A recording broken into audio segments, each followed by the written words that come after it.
Yeah, so it seems there is another question. Yeah, go ahead. Is there, or are there any bounds on the minimum number of Pachner moves that are required to take one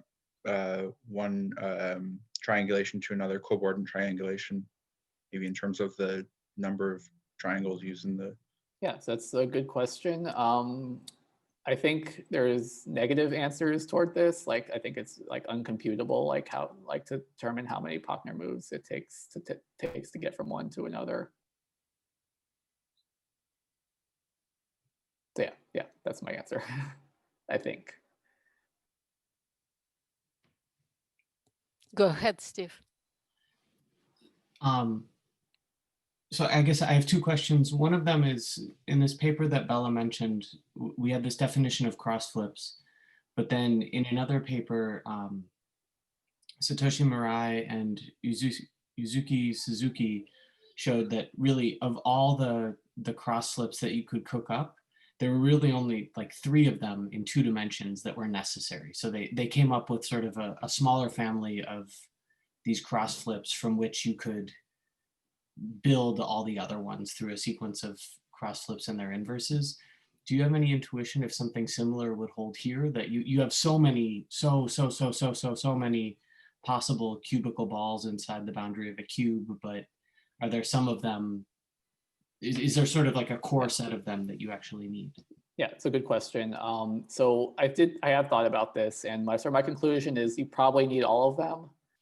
So yeah, so this is sort of, so this is in contrast to that case. So sort of my reasoning is that, okay, okay, so I mean, the obvious thing you could try is to take things, to take subcomplexes which are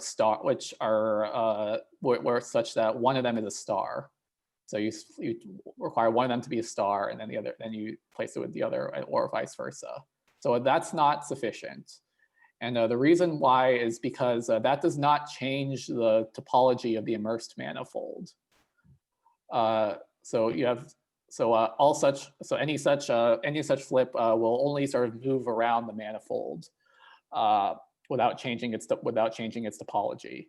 But in order to get cobordisms, you need to be able to change the topology of this topology of the immersed manifold. So you need other ones. For example, for 2 dimensions, you need the one which takes 3 that sort of look like a saddle, and then the opposite saddle. So at least I don't like, so in higher dimensions, maybe, so I think at least for 2 dimensions, you need all of them. And for higher dimensions, I would guess you do, but I mean, at least there's not an easy subclass that I can think of that you could restrict to. Interesting. Gaku, can I ask a question? So the fact that in dimension 5, S5 has only one equivalence class, does it tell us anything about phase numbers of cubulations of S5? Yes, okay, yeah, so I figured I would get this question. So that was my second question.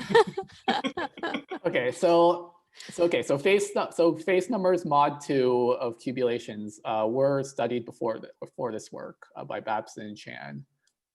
And I believe anything that you could get from this results about mod 2 phase numbers, you can get from their results already. So okay, so they already saw the connection between cubulations and immersions, and they proved not this Pachner equivalence, but mod 2 phase number equivalence, basically, of things. So yeah, so I think that's so yeah, so. But isn't it funny that somehow it happens in S5 and that it happens in S12 and parity changed? Well, yeah, I mean, this has some like geometric reasons which I don't understand, but yeah, I mean, and the bad answer is that if you do the spectral sequence, that's what you get. So, so I mean, I think there is some geometric reason, like it's due to like the existence of certain variants in these dimensions. But yeah, but now you're sort of going to the realm of like homotopy theory, and yeah, that's quite complicated. Any more questions? Do you happen to know what happens if you instead of taking the bordism classes on spheres, if you do that for tori, like real tori? Isn't something Yeah, so okay, no, I don't. But so okay, there's not this easy formula where you can. So for spheres, it's particularly nice because you can. It's the same thing as the stable homotopy groups of RP infinity, and you can't do that for if it's not a sphere. So there have been calculations by Funar and Gini. They sort of computed what for all manifolds, I think maybe up to dimension 7 or maybe a bit lower, exactly what this is in terms of the homology of the manifold, homology of the manifold with Z2 coefficients.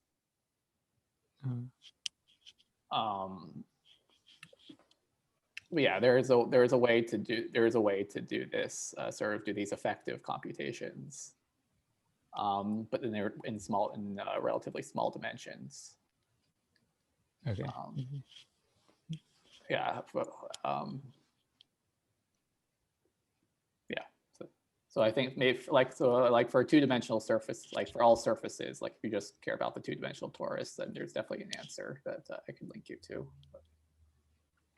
Okay. Yeah, maybe kind of curious. Thanks. Any more questions? Then let's thank Gaku again.